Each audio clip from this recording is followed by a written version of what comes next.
मेरा नाम प्रिंसेस है। मैं कोई आम स्वान अर्थात कुत्ता नहीं थी। मैं प्राची माँ की बेटी थी। हाँ, मैं मनुष्य नहीं हूँ, पर मैं उनके लिए Wow, सब कुछ look थी। at this. Wow, beautiful. So beautiful. Very little baby. Very little baby, my आज मैं अपनी baby. कहानी खुद आपको सुनाऊंगी, क्योंकि अब मैं सिर्फ उनकी यादों में जिंदा हूँ। दिसंबर 2019 की एक बहुत ठंडी रात। तब मैं बहुत छोटी थी। मुझे इस ज़िंदगी में आए हुए, इस दुनिया में आए हुए कुछ ही दिन हुए थे। 2 लड़के मुझे स्कूटर से डरा रहे थे। मेरे पीछे-पीछे आ रहे थे, मानो जैसे मुझे मारना चाहते हों। मैं घबराकर भागी और एक छोटी-सी झाड़ी में छुप गई और आगे देखा तो मेरी माँ खड़ी थी। हाँ, जो मेरी माँ भगवान ने बनाकर भेजी थी। एक माँ वो जिसने मुझे पैदा किया, एक ये माँ जो मुझे पालने वाली थी, जो अब आगे के जीवन में जितना भी मैं जीऊँगी, मुझे प्यार दुलार करके रखेगी। उन्होंने मुझे उठाया, मैं भीग चुकी थी, काँप रही थी। उन्हें पता नहीं था कि मैं कुत्ता हूँ या कोई और जानवर या कोई बिल्ली, पर उन्होंने मुझे अपनी बाहों में ले लिया। उन्होंने मुझे फिर नहलाया, साफ किया, ड्रायर से सुखाया और एक कपड़े में लपेट कर सुला दिया। फिर बाद में माँ को पता चला कि मैं एक फीमेल पपी हूँ। मैं क्या हूँ, कौन-सी ब्रीड की हूँ, माँ को कुछ नहीं पता था। ना माँ को ये जानने में दिलचस्पी थी। माँ के लिए तो मैं सबसे महत्वपूर्ण थी और उन्होंने उसी पल बाहों में लेते ही मेरा नाम प्रिंसेस बोलकर ही पुकारा था। Princess, princess, I love you. Mama, I love you.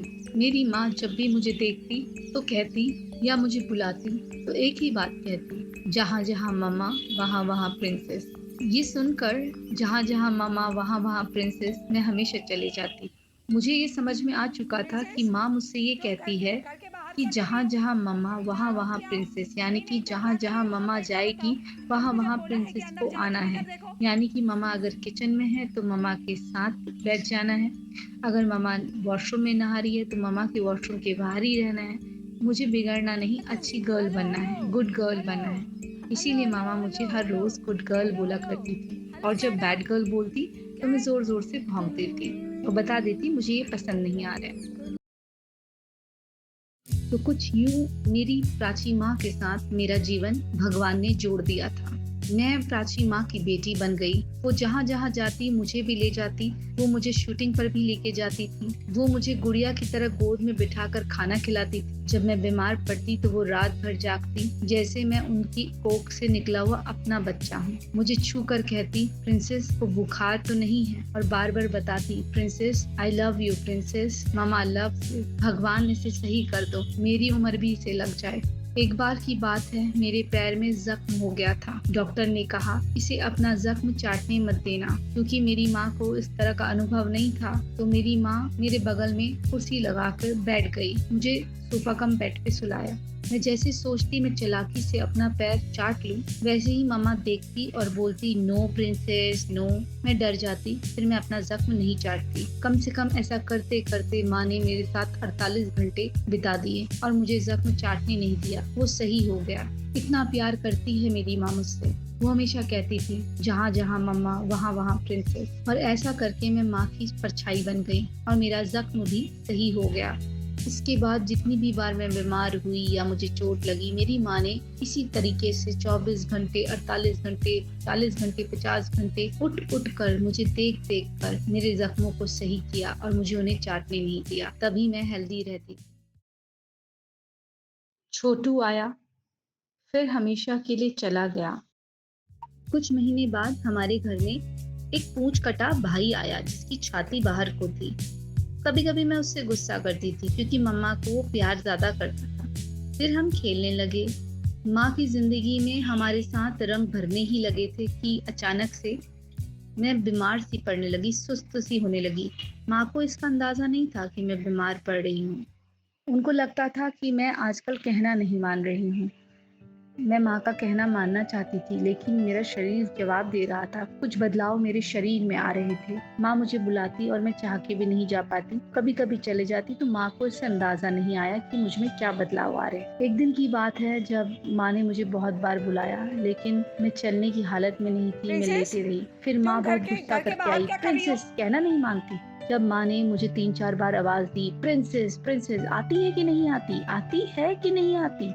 तब पता नहीं माँ को क्या हुआ, गुस्से में आई, बोली प्रिंसेस कहना क्यों नहीं मानती है, मम्मा ने कहा है ना जहाँ जहाँ मम्मा वहाँ वहाँ प्रिंसेस। तो इतने में मुझे जब माँ ने देखा कि मैं बेड के पास लेटी हुई हूँ, तब मैंने अपने पेट को माँ को दिखाया और माँ समझ गई हाथ लगाते ही कि ये तो कुछ बीमार है। इतने में माँ ने डॉक्टर को फोन करा और मुझे लेकर गई। मुझे इंजेक्शन लगे तो पता चला मुझे ट्यूमर है। क्योंकि जब मैं माँ को मिली थी तो मैं भटकी हुई थी और मैंने कुछ गलत चीजें खा ली थी, तो बचपन से ही मेरा इम्यून कम हो गया था। अब ये तय हुआ कि रोज कंपाउंडर अंकल आएंगे और मुझे कुछ इंजेक्शंस लगेंगे। हर रोज 4, फिर 3, फिर 4, फिर 4, फिर 3, ऐसे 12 दिन तक मेरा ट्रीटमेंट चलेगा, कीमियोथेरेपी टाइप का।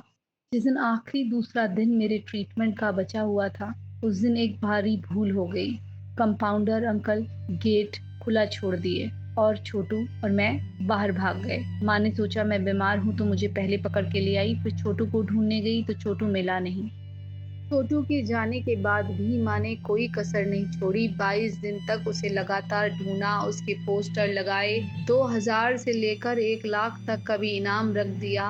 पुलिस कंप्लेन करी, पर छोटू नहीं मिला। मैंने पहली बार अपनी माँ को यूं टूटते हुए देखा, रोते हुए देखा, बिखरते हुए देखा। जो मेरी माँ बिना चाय के रह नहीं पाती थी, वो छोटू को ढूंढने के चक्कर में चाय पीना भी भूल गई थी, खाना तो दूर की बात। ऐसा था मेरी माँ का अपने बच्चे के लिए प्यार। जैसे माँ मुझे प्यार करती थी, छोटू को भी प्यार करती थी। मम्मा कहती थी कि बस कुछ ही दिनों में इसका बर्थडे आने वाला है, ये 1 साल का हो जाएगा। पर बर्थडे से सिर्फ 10 या 11 दिन पहले छोटू हमसे बिछड़ गया। भगवान जाने छोटू जीवित है या नहीं। माँ तो हमेशा यही प्रार्थना करती थी छोटू जहाँ भी हो सही हो, या उसे अच्छा घर मिल गया हो जो माँ से अधिक उसे प्यार करता हो। जब चिन्नम्मा यानी कि मौसी, जो हमारे वहाँ काम करती थी और हमेशा माँ के लिए पपीता काटती थी, चाय बनाती थी, तो मुझे भी पपीता देती थी। उन्होंने माँ को जब उदास देखा तो उनसे रहा नहीं गया। वो एक दूसरे छोटू को ढूंढ कर लेकर आई और माँ ने उसका नाम भी छोटू ही रखा। पर माँ उसे भी वैसे ही प्यार करने लगी जैसे मुझे करती थी। परंतु वो छोटू को नहीं भूली, क्योंकि छोटू की अपनी जगह थी और ये वाले छोटू की अपनी। हर बच्चा माँ के लिए इम्पोर्टेंट था। फिर छोटू जब हमारे जीवन में आया, उसके बाद मैंने सोचा क्यों ना हमारे पास वाइट बच्चा और हो जिससे प्रिंसेस का मन लगा रहे। एक दिन जब मैं अपनी किसी मित्र से बात कर रही थी तो मुझे आवाज आई, वाओ वाओ। तो मुझे लगा ये क्या चीज है। मैं बाहर गई और देखा एक व्हाइट कलर की परी जैसी बच्ची 4 पैरों में मेरे घर की दीवार के पास खड़ी है। और सच बताऊं, मैंने बच्ची तो अभी कह दिया, लेकिन मुझे उस वक्त ये भी नहीं पता था बच्ची है बच्चा है। इतनी क्यूट, इतनी प्यारी। मैं उसे देखते ही उसके पास गई। उसके बाद मैंने अपने मित्र से कहा, यार देखो, मुझे बहुत ही सुंदर एक कुत्ते का बच्चा मेरे घर के बाहर खड़ा हुआ है। तब ऑलरेडी मेरे पास 2 बच्चे थे। तब मेरे 2 मन बन रहे थे। एक मन कह रहा था इतनों को कैसे पालोगी, फिर एक मन कह रहा था अरे एक रोटी ज्यादा खा लेगी तो क्या हो गया, फिर एक मन उसको मना रहा था कि अरे इस बार इसको सिंपल पालना, प्रिंसेस के नखरे हैं, इसको तुम सिंपल पालना, जैसे प्रिंसेस को बहुत नाजों से पाला है इसको थोड़ा मैं रफ पालूंगी। ऐसा मेरे मन में बहुत सारे अंतर विद्रोह हो रहे थे। फिर मेरे मित्र ने कहा, अगर तुम उसे लाना ही चाहती हो तो ले आओ, देखा जाएगा। मैंने फोन रखा और मैंने उनसे कहा 2 मिनट बाद बात करती हूँ। और मैं घर के अंदर जाने लगी और मैंने बोला, क्या मैंने दुनिया का ठेका लिया हुआ है। फिर मेरे अंदर की माँ की ममता जाग गई और मैं बाहर गई और उस बच्ची को उठा के लेकर आई। बहुत ही छोटी बच्ची थी जिसे भौंकना तक नहीं आता था, जिसने पहली बार भौंका भी मेरे घर में आने के 10 दिन के बाद, अपनी छोटी सी प्यारी सी आवाज में, वाऊ वाऊ। तो उसे भौंकना भी नहीं आता था। वो दरवाजे के पास चले जाती सुबह सुबह और रोती, रात को जाती फिर रोती, जैसे मानो अपनी माँ को बुला रही हो। मैंने उसका नाम लिली रखा। लिली को मैं अपने शर्ट के अंदर ही हमेशा वार्म करने के लिए, गर्माहट देने के लिए रखती थी, अपने बच्चे की तरह, जैसे एक माँ रखती है। और लिली प्रिंसेस से चिढ़ती भी थी, गुस्सा भी करती थी, क्योंकि एक म्यान में 2 तलवारें नहीं रहती। वैसे 2 बहनें भी अगर बहुत सुंदर हो तो एक दूसरे को बर्दाश्त नहीं करती। यही लिली और प्रिंसेस का रिश्ता रहा। फिर ऐसे ही लिली हमारे जीवन में आ गई। हम लोग सब मिलकर 3 लोग प्यार से रहने लगे। एक दिन एक और बेटा आया, भूरा। माँ उसे हमेशा अडॉप्टेड बेटा कहती हैं। क्यों? क्योंकि माँ उसे लेकर नहीं आई। पर प्यार भूरा को भी उतना ही करती थी जितना हम दोनों को। भूरा को अडॉप्टेड कहने के पीछे ये कहानी थी कि जब चिन्नम्मा लक्ष्मी अम्मा उसे लेकर आई, चिन्नम्मा ने बताया कि जो बिल्लियों के लिए धर्मांध लोग उन्हें खाना देते हैं, उसमें से कुछ खाना वो इसे डाल देती हैं। परंतु आज इसे कुछ बच्चों ने मारने का प्रयास किया और इसे बहुत तंग करते हैं, गर्म पानी डालते हैं, तो इसे मैं यहाँ ले आई। जब चिन्नम्मा उसे वहाँ लेकर आई, तब तक माँ को पता नहीं था कि भूरा अब जिंदगी भर यहीं रहने वाला है। जब चिन्नम्मा जाने लगी, तब माँ ने कहा, क्या तुम इसे लेकर नहीं जाओगी? तो चिन्नम्मा ने कहा, क्या आप इसे नहीं रखेंगी? तब माँ ने कहा, क्यों, ये तो तेरा है। उन्होंने कहा, नहीं, ये मेरा नहीं है, मैं इसे कहाँ पालूंगी, मेरे पास इतनी जगह नहीं है। ठीक है, लाइए, मैं इसे छोड़ दूंगी, रोड में अपना आप रहता है, कल जिंदा मिलेगा तो एक आध खाने का टुकड़ा डाल दूंगी। ये सोचकर माँ को बहुत बुरा लगा और माँ ने कहा, नहीं नहीं ठीक है, ऐसे यहीं रख दो, एक रोटी ये भी खा लेगा तो कौन सा आफत आ जाएगी। इसे अब की बार हम देसी तरीके से पालेंगे, कोई पेडिग्री नहीं देंगे। ऐसा कह के माँ ने उसे भी घर में जगह दे दी और अपना बेटा बना लिया और हम सब एक साथ खुशी खुशी रहने लगे। तब मेरा ट्यूमर भी सही हो गया। हम सब एक छोटी सी फैमिली थे, प्यारी सी फैमिली, जिसमें हर दिन प्यार भरा हुआ था। हंसते थे, भौंकते थे, मम्मा को तंग भी करते थे और गुस्सा भी करती थी माँ, लेकिन हमें प्यार भी बहुत करती थी। फिर एक दिन वक्त बदला, माँ के पापा बीमार पड़ गए। माँ सब कुछ छोड़कर हमारे साथ पुराने घर लौट आई। हमें लाने से पहले कई लोगों ने कहा भी, प्रिंसेस को ले जाओ, बाकी को छोड़ दो। माँ ने कहा, ये मेरे बच्चे हैं, मैं इन्हें कभी नहीं छोड़ सकती। ये माँ का प्यार था। माँ हमें गाड़ी में सबको साथ लेकर लौट आई। मैं जानती थी माँ बहुत परेशान है। वो मुस्कुराती हैं क्योंकि हम उनके पास थे। हम सब एक साथ थे, एक कमरे में, एक परिवार की तरह। फिर ऐसे समय बीतता रहा। फिर माँ के पिता भी धीरे धीरे रिकवर हो गए, बीच में बीमार भी पड़े। फिर वो दिन आया जब मैं बीमार हो गई। बहुत कोशिश की, बहुत प्रयास किए। माँ ने रात भर जागकर रिसर्च की, दवाइयाँ ढूंढी, कौन सी दवाई बेटर रहेगी, किस तरह का इलाज अच्छा रहेगा, सारे डॉक्टरों से पूछा। उसके बाद तेलंगाना वाले डॉक्टर के इलाज को फॉलो अप करा। तब तक सब सही चल रहा था। उन्हीं को फॉलो अप करके यहाँ मिस्टर तिवारी इलाज कर रहे। डॉक्टर रेड्डी, जो कि मेरे डॉक्टर थे, हमेशा बचपन से माँ मुझे वही दिखाती थी। उनके इलाज से मैं सही भी हो रही थी। परंतु एक दिन डॉक्टर पाठक के हाथ मेरा पर्चा लगा और उन्होंने ऐसे ऐसे इंजेक्शन लिख दिए, जाने अनजाने आरएल के साथ मुझे मेलोक्सिकॉम लगा दिया गया, जिससे मुझे ब्लड की उल्टियाँ होने लगी, ब्लड की पॉटी होने लगी। उसके बाद मुझे माइनर कार्डियक आया, मैं झेल गई। दूसरी बार आया, मैं झेल गई। तीसरी बार मेरे अंदर वो ताकत नहीं थी, क्योंकि डॉक्टरों ने माँ को मिस इन्फॉर्म करा हुआ था कि इसे खाना मत खिलाना। तो मेरी बॉडी अंदर से लड़ने लायक नहीं थी और कहीं ना कहीं डॉक्टर की गलती की वजह से मैं अपनी माँ से बिछड़ गई और मैंने अपनी माँ की गोद में आखिरी सांस ली। 27 जुलाई 2025 11:34 पे मैंने अपनी माँ की गोद में आखिरी सांस ली। ये मेरा सब कुछ गया।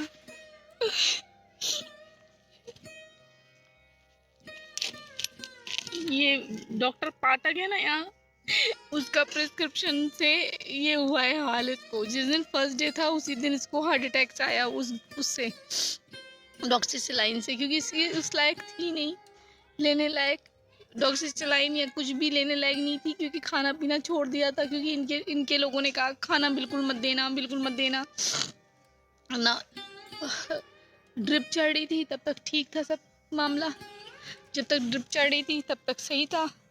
दूसरी जो तेलंगाना के डॉक्टर थे उनका इलाज चल रहा था तब तक सही था, लेकिन जैसे इनका इलाज चलने लगा इन्होंने मेरे प्रिंसेस को मार दिया।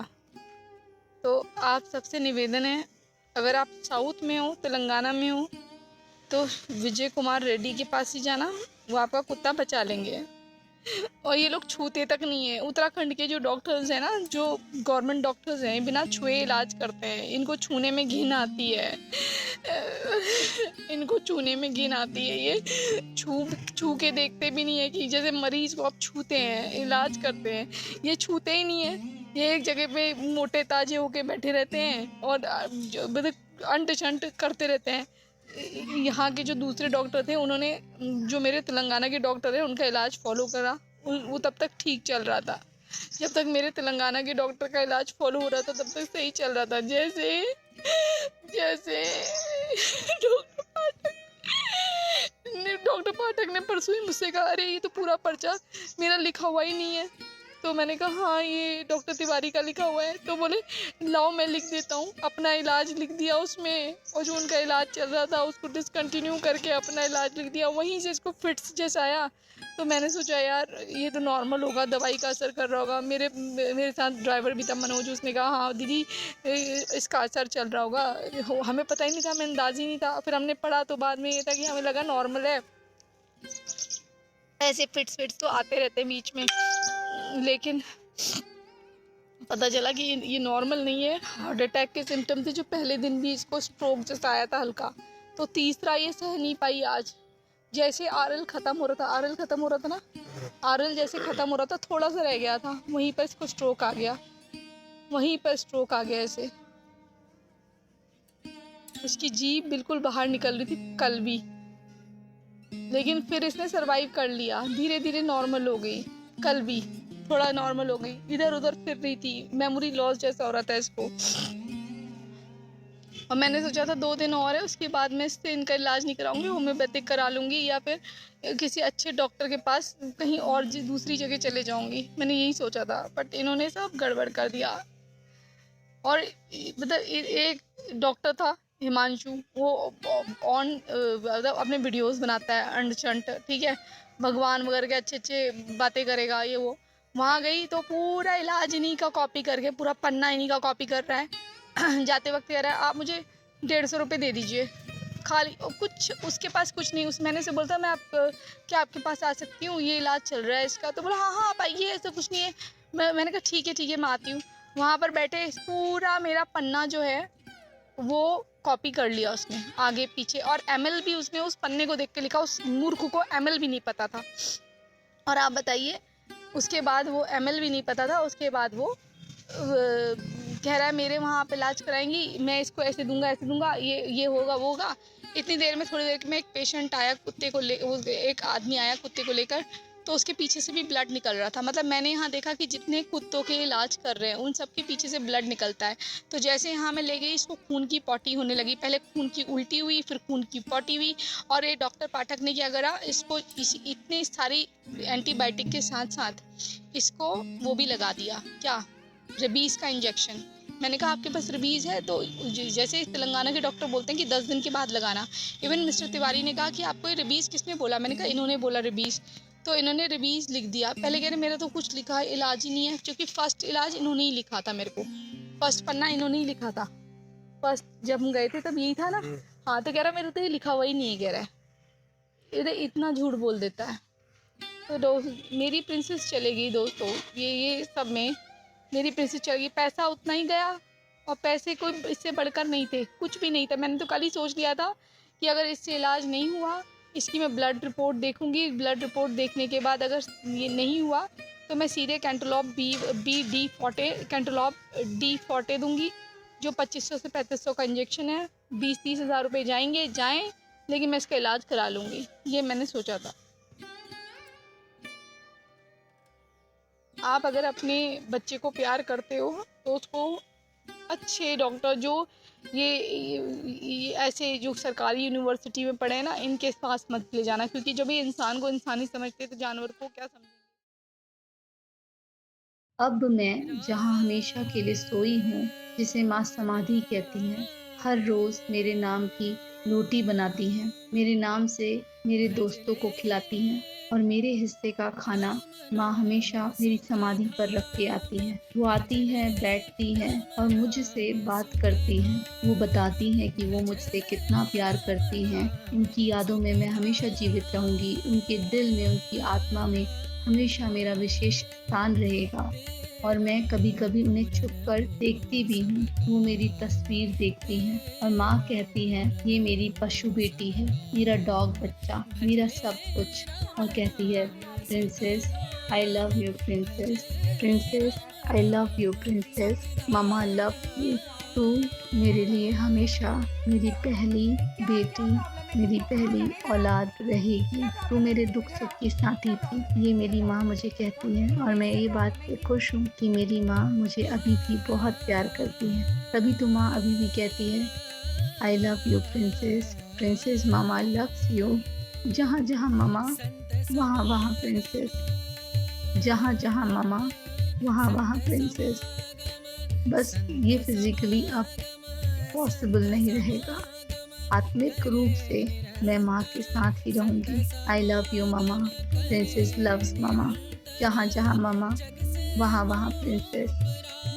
हाँ, मैं प्रिंसेस हूँ, माँ की बेटी। मैं हमेशा के लिए जा चुकी हूँ अपना शरीर छोड़कर, पर माँ के दिल में, इस कहानी में, माँ के जीवन में जब तक माँ जिंदा है मैं जीवित रहूंगी। हाँ, मैं प्रिंसेस हूँ, प्राची माँ की बेटी जो शरीर छोड़कर जा चुकी है, पर मेरी माँ के इर्द गिर्द ही मेरी आत्मा है। और इस कहानी के माध्यम से अपनी माँ के दिल में मैं हमेशा जीवित रहूंगी। अपनी माँ की यादों में मैं हमेशा जीवित रहूंगी। हाँ, मैं प्रिंसेस हूँ, प्राची माँ की बेटी।